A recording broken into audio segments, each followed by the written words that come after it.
आज हम लोग क्षेत्रमिति में त्रिज्यखंड के बारे में पढ़ेंगे।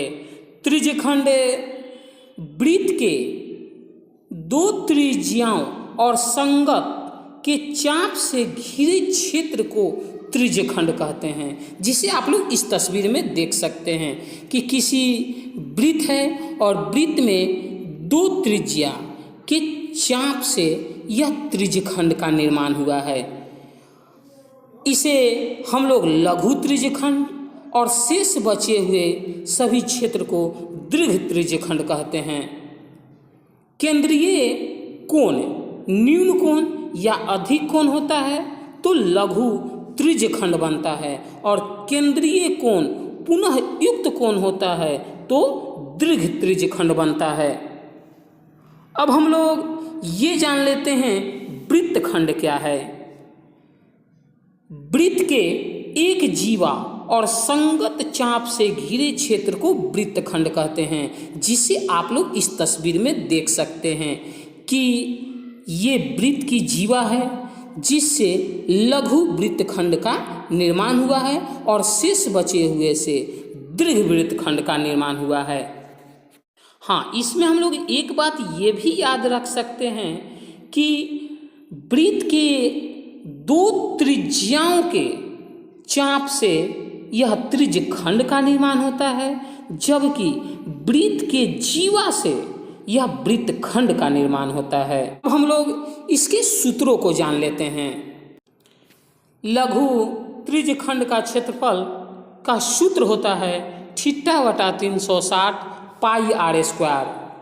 दीर्घ त्रिज्यखंड का क्षेत्रफल का सूत्र होता है वृत्त का क्षेत्रफल में से यदि लघु त्रिज्यखंड के क्षेत्रफल को घटा दिया जाए तो हमें दीर्घ त्रिज्यखंड के क्षेत्रफल का सूत्र प्राप्त हो जाएगा, जिसे आप लोग इस तस्वीर में देख सकते हैं कि पूरे वृत्त में यदि हम इस लघु त्रिज्यखंड के क्षेत्रफल को घटा देते हैं तो हमें दीर्घ त्रिज्यखंड के क्षेत्रफल का सूत्र प्राप्त हो जाता है। अतः दीर्घ त्रिज्यखंड के क्षेत्रफल बराबर सूत्र होगा πr² माइनस πr² θ/360, जिसमें यदि हम πr² कॉमन लें तो बचेगा πr² इंटू 1 माइनस θ/360 है। लघु त्रिज्यखंड के परिमाप बराबर सूत्र होता है 2r प्लस πr इंटू θ/180। लघु वृत्तखंड के क्षेत्रफल बराबर सूत्र होगा θ/360 πr² minus 1/2 r² sine theta. क्या होगा? θ/360 πr² minus 1/2 r² sine theta. यहाँ थीटा बराबर जो भी मान दिया हो उसे हम लोग पुट करेंगे। दीर्घ वृत्तखंड के क्षेत्रफल बराबर सूत्र होता है वृत्त का क्षेत्रफल माइनस लघु वृत्तखंड का क्षेत्रफल।